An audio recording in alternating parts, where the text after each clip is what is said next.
Salut à tous et bienvenue pour ce nouvel épisode du podcast Failure Faculty numéro 37. Aujourd'hui, je vais revenir un peu plus sur le concept de base du podcast qui tourne autour d'avancer et apprendre grâce à nos erreurs.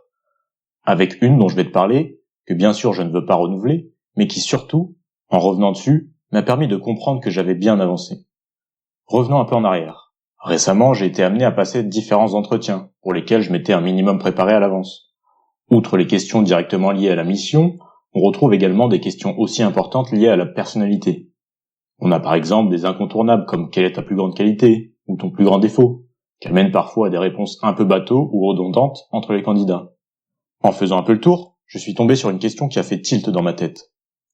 Quelle est ta plus grande honte ?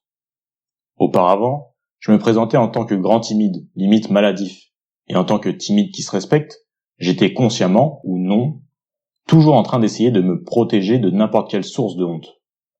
Des années dans cette tourmente, difficile de se construire lorsqu'on se base sur une interprétation que l'on se fait du regard des autres.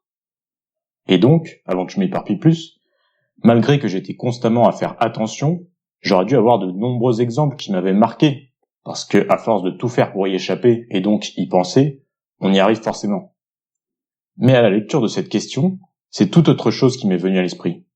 Un événement que je ne citerai sûrement pas si je prenais vraiment le temps de la réflexion, mais qui m'est venu directement. Un événement auquel je n'avais pas vraiment repensé depuis des années, mais qui m'a fait comprendre que j'avais bien avancé depuis que j'avais décidé de me prendre en main et de regagner la confiance en moi que j'avais perdue de plus en plus chaque année. En fait, j'ai pensé à un de mes anniversaires. Personne ne s'est moqué de moi ou quoi que ce soit de ce genre. Au contraire, tout s'est plus que bien passé pour moi. À ce moment, tu dois te dire, mais qu'est-ce qu'il raconte ? J'ai en fait pensé à ce moment parce qu'il m'est revenu comme un moment où moi j'ai honte de moi, mais pas par rapport aux yeux des autres, mais juste au sens de mes valeurs, d'une action que je regrette, qui n'a aucune autre conséquence que causer du tort, faire du mal, même si ce n'est pas directement. Ma copine m'avait en fait préparé une super surprise avec de nombreux préparatifs culinaires, décoratifs, invité tous mes amis sans que je le sache, fait en sorte que l'on sorte de l'appart et que tout le monde soit dedans à notre tour. Seulement, un de mes copains avait la veille dû dire sur une conversation groupée quelque chose comme « on se voit demain », ce qui n'était pas anodin parce qu'on était en semaine et ce qui m'a donc fait comprendre le subterfuge. Mais plutôt que de le garder pour moi et profiter de la soirée normalement, même pas par ego ou quoi, j'ai encore du mal à l'expliquer, le pourquoi du comment, mais je l'ai clamé que j'avais deviné. Et la seule conséquence que ça a pu avoir, c'est en quelque sorte comme si je minimisais tous les efforts réalisés pour la préparation, alors que c'était tout simplement le meilleur cadeau possible. Là, tu peux te dire que cette anecdote est un peu nulle.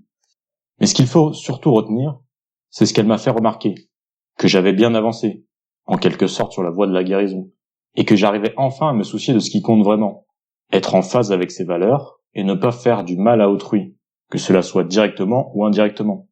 Si ces critères sont réunis, le regard des autres importe peu. Ou tout du moins, si le jugement est mauvais, c'est sûrement que c'est une personne susceptible d'être nocive pour toi, sans bien sûr être totalement fermé et ne laisser aucune possibilité de seconde chance ou simplement de mauvaise interprétation. Et toi, quelle est ta plus grande honte ?